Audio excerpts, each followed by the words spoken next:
Welcome back to SGK Talks, and we've been talking about the endowment effect. Now, this is a hypothesis that people associate more value to things merely because they own them. This is a form of loss aversion. You know, losses hurt twice as much as equal gains. If I lose $5, I find $10, I'm back to zero. Loss aversion also happens when there's a gap between buyer and seller. So there's been a few famous studies on this. One of the most popular ones is the coffee mug. So there's a buyer and a seller.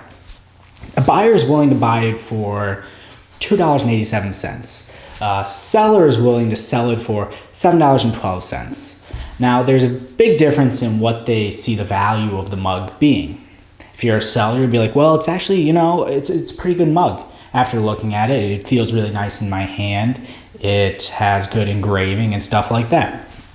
And then if you reverse it, where the buyer now has to sell the mug, he won't sell it for that $2.87. He'll sell it for a higher price. There's also another one done at, I forgot which college did it, but a professor did a study on baseball tickets. And he did a random thing for this big baseball game.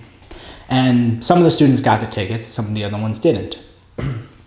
The people who didn't get the tickets, they were asked, how much would you pay to get this ticket? How much is this ticket worth? The people who didn't get it said, $170 I'd pay for it.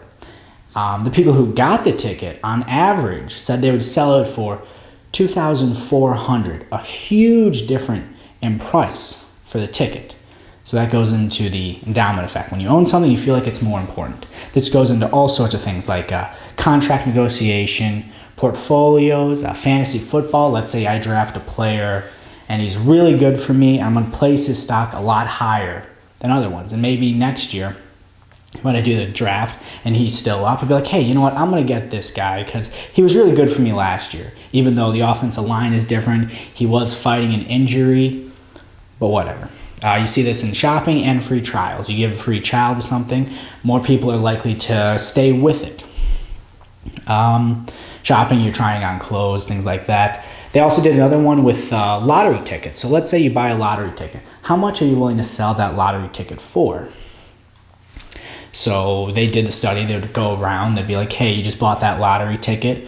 I'll give you $2 for it. Let's say the person bought the lottery ticket and it was $1. I'll give you $2. So you can buy 2 lottery tickets. Or the lottery ticket's $5. Hey, I'll give you $10. Hey, I'll give you $15 for that one lottery ticket. And go back and you can buy 3. Most people wouldn't want to sell the ticket. Around 87% of the time, people said no.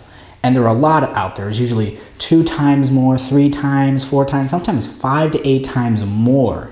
And people still wouldn't buy the ticket. Even though the rational thing is, well, somebody says, hey, here's 1 ticket. You give me this ticket. I'll give you 8 tickets.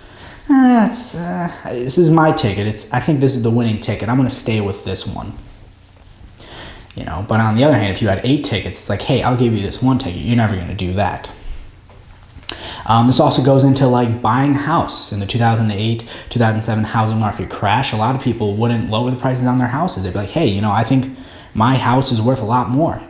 I put all that work into it.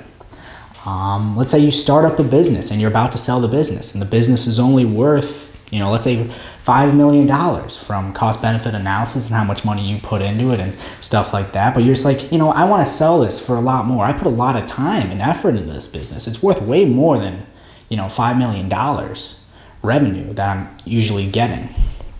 Let's say you own a car and you're trying to sell a car. You're going to place more value in it. Hey, this car is really good. I took a road trip to California in it, even though that was 80,000 miles, less, with better tires than I have now, less wear and tear. But hey, it's a good vehicle. I'm going to sell it for more. Or you go to a dealership. It's like, hey, this vehicle is worth a lot more than it actually is.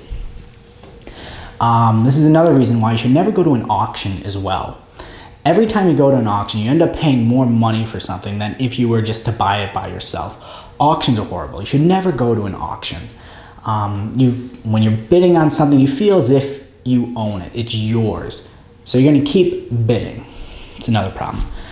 You see this in a lot of marketing as well.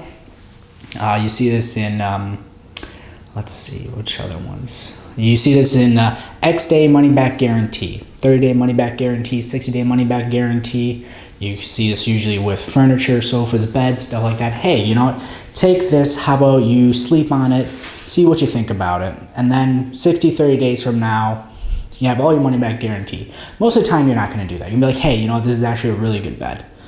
I'm going to stay with the bed. Overnight test drives.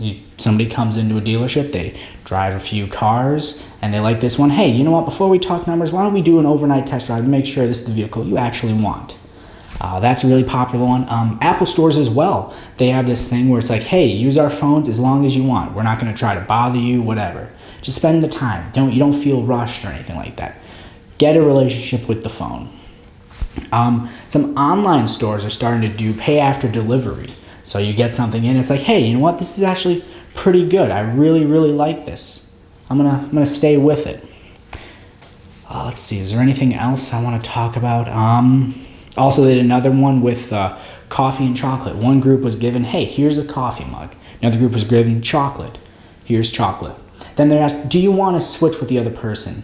90% of the people stayed with what their first thing was.